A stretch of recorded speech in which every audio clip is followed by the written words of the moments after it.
Madam mentally हम लोग इतने इतने शॉक्ड हैं कि अब तो मुझे खुद को भी डर है कि मैं अपनी बेटे को घर से बाहर भेजूँ कि ना भेजूँ। इतना शॉक्ड है। और हमारे पूरे मोहल्ले के अंदर काफ़ी सारे छोटे छोटे बच्चे हैं, बहुत सारी बेटियां हैं यहाँ मोहल्ले में। और इतना सरप्राइजिंग है कि हमारे लिए कि आज भी ऐसे गंदे लोग इस धरती के ऊपर हैं। पता नहीं कहाँ से ये लोग, कैसे इनके माँ बाप पेरेंट्स हैं, किस तरह की शिक्षा देते भूमिका हैं। ये सुबह स्कूल जा रही थी, 7:30 बजे का समय था। तो ये आगे ही यहीं पर वेट कर रही थी किसी का। तो दो बाइक सवार आए और उसके ऊपर एसिड फेंक के जो है वो सीधे चले गए। अगर आज़ादी अगर है पूरी तो कानून भी सख्त होना चाहिए। लड़की तो निकलेगी ना, स्कूल जाएगी ना, सब जाएंगे, सब कुछ जाएंगे, लेकिन कानून सख्त भी तो नहीं है।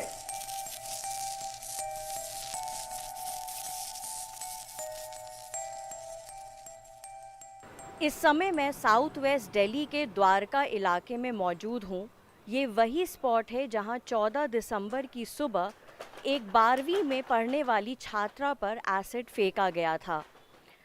ये नाबालिग बच्ची इस समय सफदरजंग अस्पताल में भर्ती है, जहाँ पर उसका इलाज चल रहा है।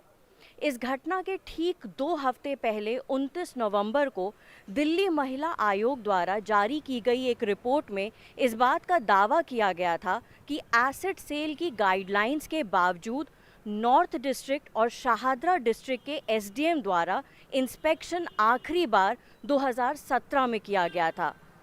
इस मामले में भले ही दिल्ली पुलिस ने 24 घंटे में अभियुक्तों को पकड़ लिया हो, लेकिन जवाबदेही उन सभी अफसरों की बनती है जो कि एसिड सेल पर बैन के बावजूद उसकी इजी अवेलेबिलिटी पर रोक लगाने में नाकाम रहे हैं। एक निजी कंपनी में कार्यरत महेश कुमार की नींद उस दिन खुली जब पीड़िता के माता पिता ने उन्हें तुरंत अपनी मोटरसाइकिल निकालने को कहा। पीड़िता का उनके यहाँ आना जाना था तथा उनकी बड़ी बेटी की उससे दोस्ती थी। आखिरी बार दोनों ने अक्टूबर में साथ में एक साथी का बर्थडे मनाया था। तो जैसे ही मैंने ये सुना कि नीचे भागो तो मैं इमीडिएटली फटाफट उठा और एकदम से नीचे भागा। मुझे लगा शायद बाइक वगैरह गिर गई, क्योंकि अपने बच्चों को वो स्कूल छोड़ने जाते हैं तो वो कहीं स्किट हो गई है, तो उससे कहीं चोट वगैरह आई होगी। तो मैं इमीडिएटली भागा, क्योंकि जैसे ही मैंने देखा कि वो अपनी जो उनके फादर हैं अपनी बेटी को पकड़ के भागे हुए आ रहे थे और बोले भैया भैया बाइक निकालो फटाफट, बाइक घुमाओ।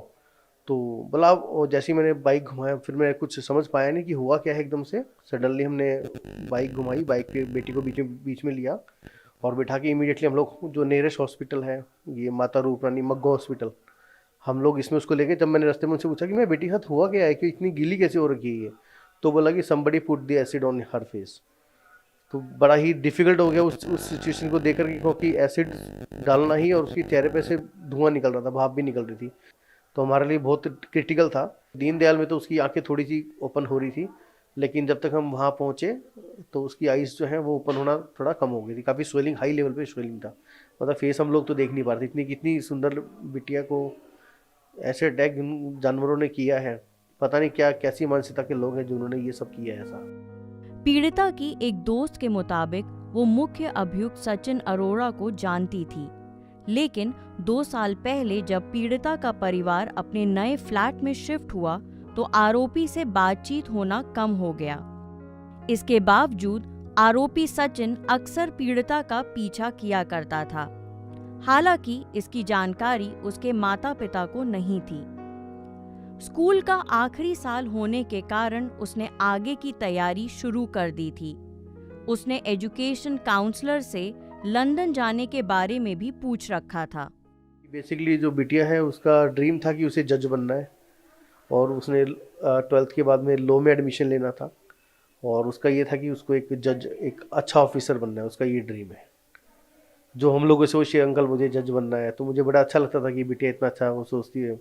लेकिन ये जो हैपनिंग हुई है उसके साथ में, ये हम लोगों ने सपने में भी नहीं सोचा था कि हम अपनी लाइफ में ये चीज़ इतना क्लोजली इसको फेस करेंगे।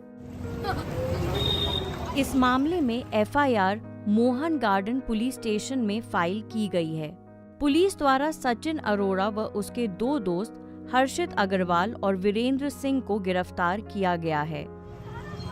द्वारका इलाके में घटना वाली जगह पर भले ही सब कुछ सामान्य सा लग रहा हो, लेकिन आसपास के लोगों में काफी आक्रोश है और कुछ सवाल भी।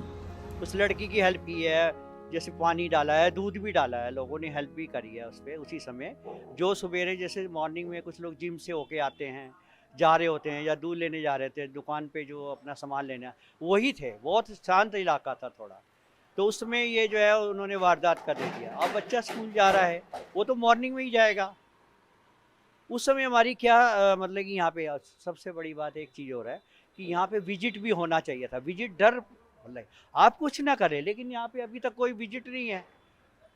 विजिट जैसे मान लो 8 घंटे, 3 घंटे, 4 घंटे, यहाँ किसी को हमारे अपार्टमेंट में कोई यहाँ का आसपास का यहाँ पे रहना चाहिए था, जिससे कि लोग आए जाएं कि इस घटना का भी थोड़ा सा डर पैदा, लेकिन यहाँ डर ही नहीं है। वो भी होना चाहिए यहाँ पे, कुर्सी चेयर या कोई बैठना चाहिए।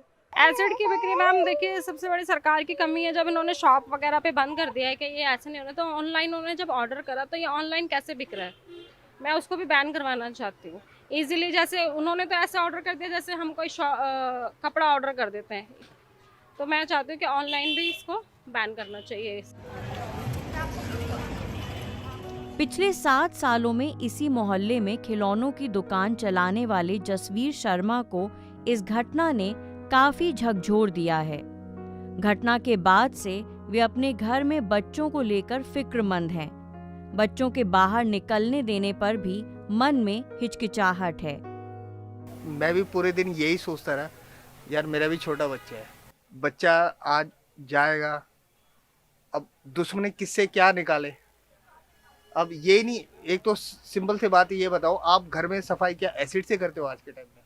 आज के टाइम में कोई नहीं करता। और सबसे बड़ी बात ये, एसिड के आज जरूरत है क्या? इतने प्रोडक्ट वैसे आ गए, नॉर्मली आ गए, फिर भी एसिड को ओपन रखना है। तो इसलिए ये मेरी भी नहीं कि सभी का ये है कि आज के टाइम में एसिड को क्यों रखा हुआ है। एक रियलिटी चेक के तौर पर जब मैंने पीड़िता का मोहल्ला जो कि द्वारका में है उसके लगभग बस 2 से 3 किलोमीटर के ही दायरे में 3-4 दुकानों में जब रोज़मर्रा के सामान के साथ एसिड मांगा, तो मुझे बहुत आसानी से ये एक 20 रुपए की बोतल करीब 3 दुकानों में मुझे मिल गई। चौथी दुकान ने भी ये कहा कि उनके पास इस समय स्टॉक मौजूद नहीं है, हालांकि वो भी एसिड रखते हैं। तो इस समय मेरे झोले में लगभग 3 इस तरीके की बोतलें मौजूद हैं जो कि 20 रुपए में आसानी से यहाँ पर किसी भी जनरल स्टोर पर मिल सकती हैं। सुप्रीम कोर्ट की 2013 में एसिड अटैक को रोकने के लिए जारी गाइडलाइंस के बावजूद बाजार में एसिड आसानी से उपलब्ध है। इसे खरीदते समय ना ही किसी दुकानदार ने मुझसे मेरा फोटो आईडी प्रूफ मांगा और ना ही किसी ने इस खरीदारी की एंट्री रजिस्टर में की। क्योंकि अभियुक्तों ने भी ऑनलाइन ऑर्डर के जरिए ही एसिड मंगवाया था, इसलिए दिल्ली पुलिस के साथ साथ दिल्ली महिला आयोग ने भी फ्लिपकार्ट और अमेजॉन से जवाब मांगा है। ये एसिड उन अपराधियों ने फ्लिपकार्ट से ऑनलाइन खरीदा था। जब हमने चेक करा तो हमने पाया कि अमेजॉन पे भी एसिड खुलेआम बिक रहा है। तो ये जितनी ऑनलाइन शॉपिंग की साइट्स हैं वहां एसिड अवेलेबल है। मतलब एक बटन दबाइए और एसिड की घर में होम डिलीवरी हो जाएगी। तो ये चल क्या रहा है इस देश में? हमने नोटिस इशू करा है फ्लिपकार्ट को और अमेजॉन को कि वो हमें एक्सप्लेन करें कि एसिड उनकी साइट पे किन किन सेलर्स ने बेचा और किन किन ने खरीदा, और क्या एक्शन होना चाहिए फ्लिपकार्ट और अमेजॉन के खिलाफ कि वो इतना इलीगल काम इतने धड़ल्ले से कर रहे हैं। इन दोनों की जवाबदेही तय होनी चाहिए और इस देश में रिटेल सेल ऑफ एसिड पूरी तरीके से बैन होना चाहिए। 2019 में छपे एक शोध पत्र अ study on acid attacks in India and its impact के अनुसार भारत में 78% एसिड अटैक से जुड़े मामलों के मुख्य कारण शादी के लिए मना करना या प्रेम प्रस्ताव को ठुकराना होते हैं। इनमें से ज्यादातर पीड़िताएं 11 वर्ष की बच्चियों से लेकर 30 वर्ष की युवतियां होती हैं।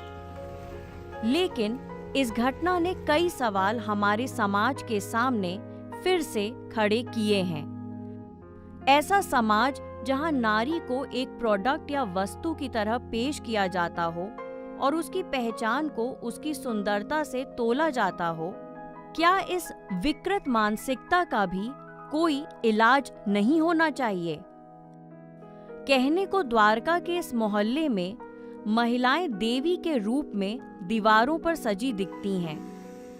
फिर एक नौजवान को कंसेंट या युवती की अनुमति की परिभाषा आखिर क्यों नहीं समझ आती? तेजाब तो शायद हमारे देश में महिलाओं की स्वतंत्रता को नियंत्रित करने का एक और क्रूर बहाना ही है। कि माँ बाप पेरेंट्स हैं किस तरह की शिक्षा देते हैं, इन पे ध्यान नहीं देते अपने बच्चों पे, कहाँ पे वो जा रहे हैं, कैसे लोगों के साथ में वो रह रहे हैं, किस तरह की मेंटलिटी डेवलप हो रही है उनके अंदर, ये सारी चीज़ें कहीं ना कहीं लूपहोल है। तो जो मेरा मैसेज अगर पेरेंट्स तक जा रहा है तो सभी पेरेंट्स से और मैं यही रिक्वेस्ट करूँगा कि अपने बच्चों पे थोड़ा सा ध्यान दें, क्योंकि बच्चे ही हैं जो कल का फ्यूचर बनेंगे इस देश का। अगर उन पर ध्यान नहीं दिया तो आगे कुछ भी हो सकता है। मीडिया से आपकी सबसे बड़ी शिकायत क्या है? यही ना कि वो आपकी बात नहीं करता, आपकी खबरें नहीं दिखाता। इसका इलाज ये है कि मीडिया में आप इन्वेस्ट करें ताकि मीडिया आपकी बात करे। सब्सक्रिप्शन आधारित मीडिया इसका जवाब है। hindi.newslaundry.com पर जाएं, न्यूज़ लॉन्ड्री को सब्सक्राइब करें।